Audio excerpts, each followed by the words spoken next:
বিসমিল্লাহির রহমানির রাহিম। আসসালামু আলাইকুম everyone, welcome to my channel Kohinoor cooking house. হঠাৎ করেই রাতের বেলা খুব তেহেরি খেতে ইচ্ছে করছিল, তাই খুব সহজেই ঘরে থাকা কিছু উপকরণ দিয়েই তেহেরি বানিয়ে নিলাম। আর ভাবলাম আপনাদের সাথেও শেয়ার করি, যাতে যখন তখন আপনারাও ঝটপট এই রেসিপিটি বানিয়ে নিতে পারেন।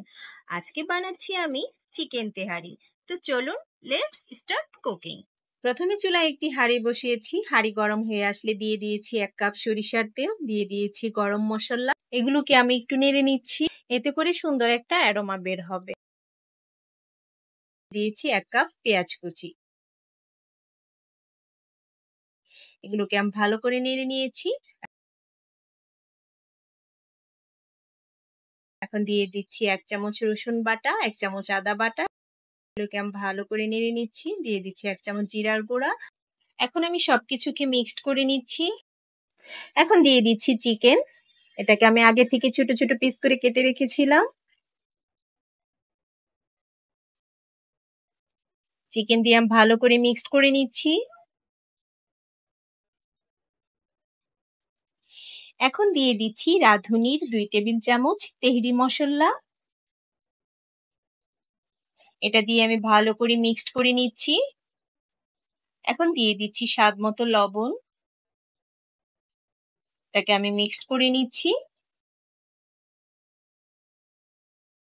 এখন দিয়ে দিচ্ছি টক দই। টক দই দিয়ে আমি ভালো করে মিশিয়ে নিচ্ছি। এখন দিয়ে দিচ্ছি ফাল্টি করা কাঁচামরিচ। কাঁচামরিচগুলোকে আমি সবকিছুর সাথে মিশিয়ে নিচ্ছি। চিকেন আর মশলাগুলোকে আমি ঢাকনা দিয়ে কষিয়ে নিচ্ছি। ঢাকনা খুলে দেখতে পাচ্ছি চিকেনটা পারফেক্টলি কষানো হয়ে গিয়েছে। এখন আমি দিয়ে দিচ্ছি 2 কাপ চিনি গুঁড়া চাল। চালটাকে আমি ধুয়ে পরিষ্কার করে রেখেছিলাম। এখন চিকেন আর চালটাকে আমি নেড়েচেড়ে কষিয়ে নেব। আমার চাল কষানো হয়ে গিয়েছে। এখন দিয়ে দিচ্ছি গরম পানি। এখানে আমি 2 কাপ চালের জন্য 4 কাপ পানি নিয়েছি। এখন এগুলোকে ভালো করে নেড়েচেড়ে মিক্সড করে নিচ্ছি। এখন আমি ঢাকনা দিয়ে ঢেকে দিচ্ছি। ঢাকনা খুলে দেখতে পাচ্ছি পানিটা শুকিয়ে গিয়েছে। আমার চালটাও পারফেক্টলি সিদ্ধ হয়েছে। এই পর্যায়ে দিয়ে দিচ্ছি 1 চামচ কেওড়া জল, কয়েকটা আস্ত কাঁচামরিচ, এতে করে ফ্লেভারটাও ভালো আসবে। এখন ঢাকনা দিয়ে 10 মিনিটের জন্য দমে রেখে দিচ্ছি। 10 মিনিট পর ঢাকনা খুলে দেখতে পাচ্ছি আমার তেহারি রান্নাটা হয়ে গিয়েছে।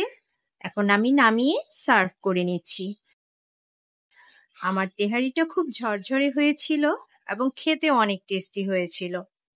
আর আমার এই একদম সহজ রেসিপিটা যদি আপনাদের কাছে ভালো লাগে, তাহলে অবশ্যই বাসায় ট্রাই করবেন। দেখতেই পাচ্ছেন দর্শক, আমার চিকেন তেহারির লুকিংটা কত ভালো এসেছে। আমার আজকের রেসিপিটি এ পর্যন্তই। দেখা হবে অন্য কোনো ভিডিওতে। সবাই ভালো থাকবেন, আমার চ্যানেলটিকে সাপোর্ট করবেন। আল্লাহ হাফেজ।